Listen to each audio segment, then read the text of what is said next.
মমতা ব্যানার্জি ধর্ষণের হয়ে সাফাই গিয়েছে। যে কোনো ধর্ষণকাণ্ড হলে উনি ওটাকে লঘু করার চেষ্টা করতেন। উনি রেট বাঁধতেন 10 লক্ষ টাকা, 20 লক্ষ টাকা, 25 লক্ষ টাকা। দেখুন, ধর্ষণ সে যেই করুক, যে মাজাবের করুক, যে ধর্মের করুক, আর যেই করুক, এটা অত্যন্ত নিন্দনীয় ঘটনা, অত্যন্ত কুরুচিকর ঘটনা। এবং এই ঘটনা নিন্দা প্রকাশ করে এর বক্তব্য দেওয়া যায় না। আমরা দেখেছি এই বাংলার বুকে মমতা খালা, মমতা আপার আমলে অভয়াকাণ্ডকে রেপ করে হত্যা হতে দেখেছি।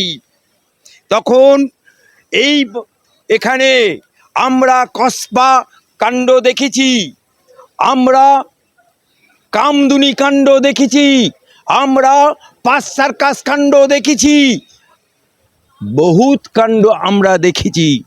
কিন্তু মমতা ব্যানার্জিকে কোনোদিন সরকারে থাকাকালীন মোমবাতি মিছিল করতে দেখিনি। কিন্তু মমতা ব্যানার্জিকে কোনোদিন দেখিনি ধর্ষককে দেয়ার গ্রেপ্তার করতে। মমতা ব্যানার্জি ধর্ষণকারীর হয়ে সাফাই গিয়েছে। ওটা প্রেম ঘটিত ঘটনা। যে কোনো ধর্ষণকাণ্ড হলে উনি ওটাকে লঘু করার চেষ্টা করতেন। উল্টে উনি রেট বাঁধতেন 10 লক্ষ টাকা, 20 লক্ষ টাকা, 25 লক্ষ টাকা। কিন্তু আজকে যে কাণ্ড ঘটেছে বারুইপুরের, আমার সরকার সবকা সাথ সবকা বিকাশের সরকার, ডবল ইঞ্জিনের সরকার, জিরো টলারেন্সের সরকার, যে মুহূর্তে ঘটনা ঘটেছে मूल अभियुक्त से कौन धर्म है, कौन जात है, कौन पार्टी है, कुछ नहीं देखता है, ग्रेप्तार कर लिया।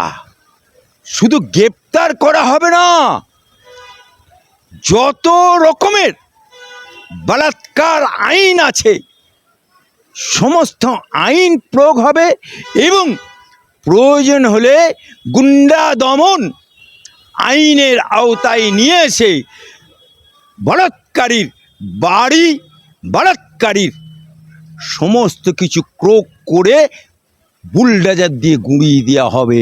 কারণ এ সরকার জিরো টলারেন্স সরকার। এই সরকার বলেছিল সকালে নেব, বিকেলে খরচা করে দেবো। সেই সরকার সকালে নিয়েছে, গ্রেপ্তার করেছে, খরচা এখনো বাকি আছে, খরচা এখনো বাকি। লেকিন এই সরকার এই দেয়ার অ্যাকশন নেওয়ার পরেও কতিপয় কিছু বামপন্থী, কতিপয় কিছু রাজনীতি দল, তারা এটাকে নিয়ে হই হই করে সাম্প্রদায়িক দাঙ্গা লাগাতে চাইছিল, এটাকে নিয়ে রাজনীতির রং করতে এসেছিল, এটাকে নিয়ে হই হই কাণ্ড করতে এসেছিল। তাই আমি তাদেরকে বলছি, এটা মমতা বাবুর সরকার না, এটা মমতা খালার সরকার না, এটা অভিষেকের পিসির সরকার না। এই সরকার कड़क से कड़क एक्शन लेगा। এই সরকার যারা যারা এটাকে নিয়ে সাম্প্রদায়িক দাঙ্গা লাগাতে চেয়েছিল, যারা এটাকে নিয়ে একটি নিরীহ যুবককে খুন করেছে, যারা এটাকে নিয়ে সিআরপিএফের গায়ে হাত দিয়েছে, যারা রেল লাইন উপড়াতে গেছিল, যারা আন্দোলন করতে গেছিল, যারা ঘোলা জলে মাছ ধরতে গেছিল, 200 জনের नामे एफआईआर हुए, चुन चुन करके रियासत में लेगा। कितना दम है लाल पट्टी का हम लोग देख लेगा, कितना दम है आंदोलन करने का हम लोग देख लेगा। अरे मोमबत्ती वाला, तुम्हारा सरकार में तमन्ना मासूम बच्चा তাকে ডিজে বাজিয়ে পটকা মারে খুন করেছিলে। পার্ক সার্কাস কাণ্ড হয়েছিল, কি করেছিলে? অভয়া কাণ্ড হয়েছিল, ধামা চাপা দিতে গেছিলে। আমাদের সরকার ধামা চাপা দেবে না, দেবে না, দেবে না। তাই আমরা চাই বাংলায় যারা অশান্তি করতে গেছে, বাংলায় বারুইপুর কাণ্ডকে নিয়ে সাম্প্রদায়িক দাঙ্গা লাগাতে গেছে, বাংলার বুকে বারুইপুর কাণ্ডকে নিয়ে হিন্দু মুসলমানের তাস খেলতে গেছে, किसी को छोड़ेगा नहीं। सो जो मजहब का है, जो धर्म का है, जो पार्टी का है, देख কেমন লাগে, মজা আমরা দেখিয়ে দেবো।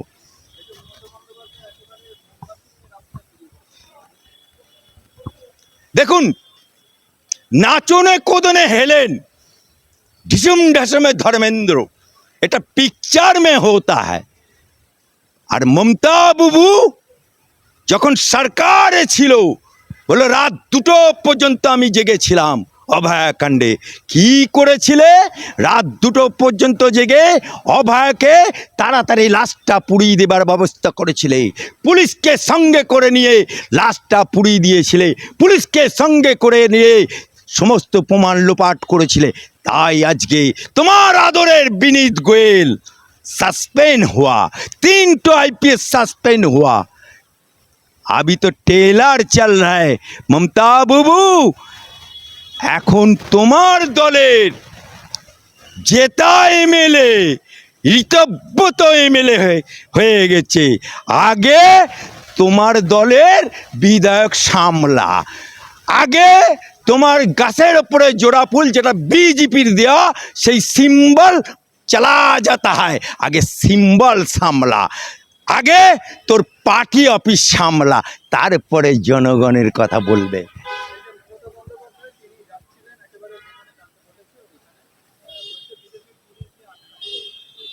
के आटकाते जाबे ओके?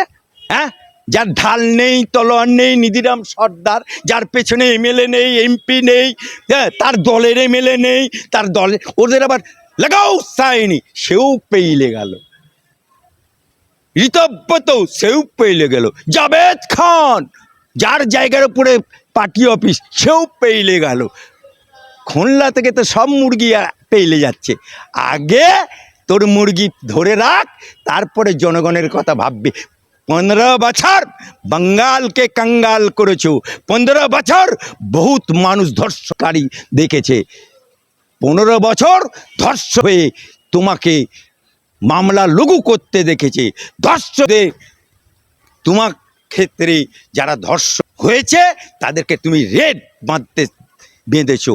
আমরা রেটও বাঁধবো না, আর রাজনীতির রঙও লাগাতে দেবো না। আমরা ইনসাফ দেগা।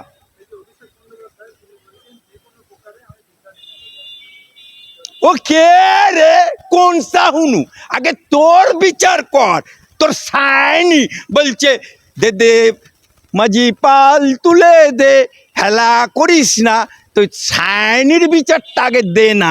তার পেটে যে বলছে তোর মনা, তাকে আগে সিঁদুর দান করে বিচারটা আগে পাইয়ে দে, তারপরে তুই পরের বিচার করবি, তারপরে জনগণের বিচার করবি। আগে তোর সোনা বউ সোনা পাচার করতে গিয়ে ধরা পড়েছিল, তার বিচারটা আগে কর না। চাল উনি আবার ছুঁচের বিচার করছে।